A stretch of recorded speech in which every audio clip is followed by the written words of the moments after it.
Olá, eu sou a doutora Cláudia Brazão Maxud, sou médica radiologista e responsável técnica pela densitometria do CEPEM. Sou graduada pela Universidade Federal do Rio de Janeiro, pós-graduada em radiodiagnóstico pela UERJ e pela PUC do Rio de Janeiro e membro titular do Colégio Brasileiro de Radiologia. Hoje vamos conversar um pouquinho sobre o exame de densitometria óssea e você vai poder entender um pouquinho melhor sobre esse exame.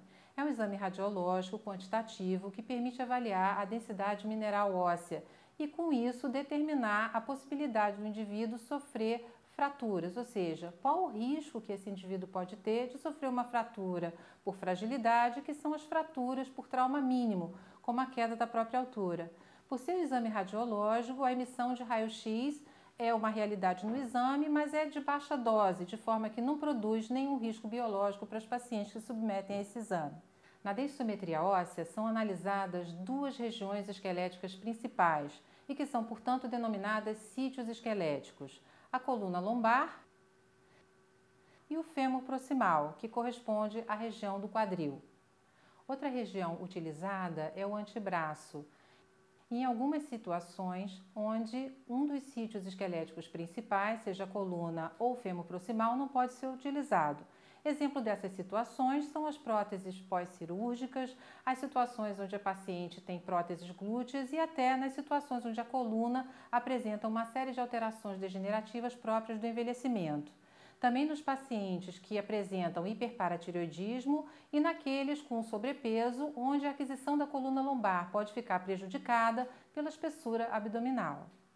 A densitometria óssea é um exame simples, de curta duração, em média 15 minutos de duração, indolor, e é realizado na posição deitada para as aquisições da coluna lombar e do fêmur proximal e na posição sentada para as aquisições do antebraço. Não necessita de contraste venoso ou oral durante a sua realização. As contraindicações do exame são relativas. Por ser um método radiológico, ele não é indicado para gestantes. Não há um preparo prévio, mas se o indivíduo ou se o paciente está utilizando o comprimido de cálcio como parte da sua terapêutica, ele deve evitar a tomada do cálcio no dia do exame.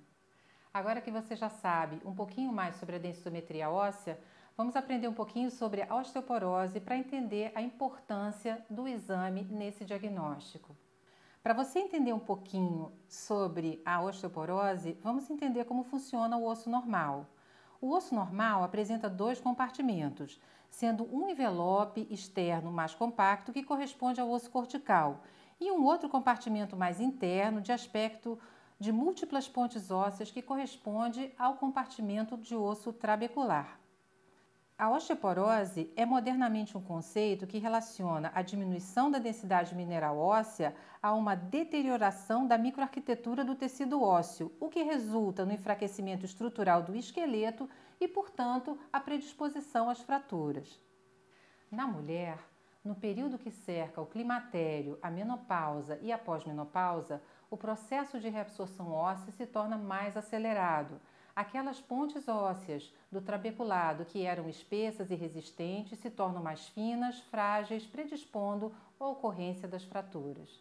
No exame de densitometria, a medida da densidade mineral óssea é registrada em gráfico e o valor numérico é comparado à média da densidade mineral óssea da população saudável, o que resulta numa medida, num indicador chamado T-score. Esse valor é que vai categorizar as três situações diagnósticas protocoladas pela Organização Mundial de Saúde, sejam elas normalidade densitométrica, baixa massa óssea ou osteopenia e a própria osteoporose.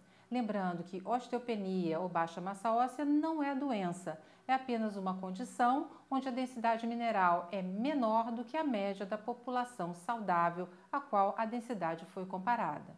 Por que então a preocupação em estimar o risco de fratura com a densitometria e a preocupação em prevenir a ocorrência das fraturas? As fraturas osteoporóticas principais são as fraturas vertebrais, que muitas vezes são assintomáticas.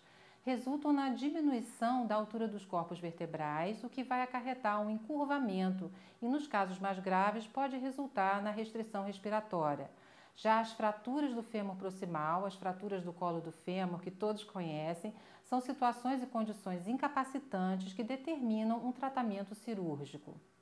A densitometria óssea também é utilizada para o monitoramento da densidade mineral óssea, quando acompanhamos o resultado terapêutico de um tratamento instituído, seja para avaliar o sucesso ou a falha terapêutica. É muito importante realizar a densitometria óssea, mas lembre-se, o seu médico é que vai indicar o exame a ser realizado. Ele é a pessoa capacitada a interpretar e definir a melhor estratégia e conduta terapêutica para cada caso. Espero que esse vídeo tenha ajudado você a compreender a importância da densitometria e saber um pouquinho mais sobre a osteoporose.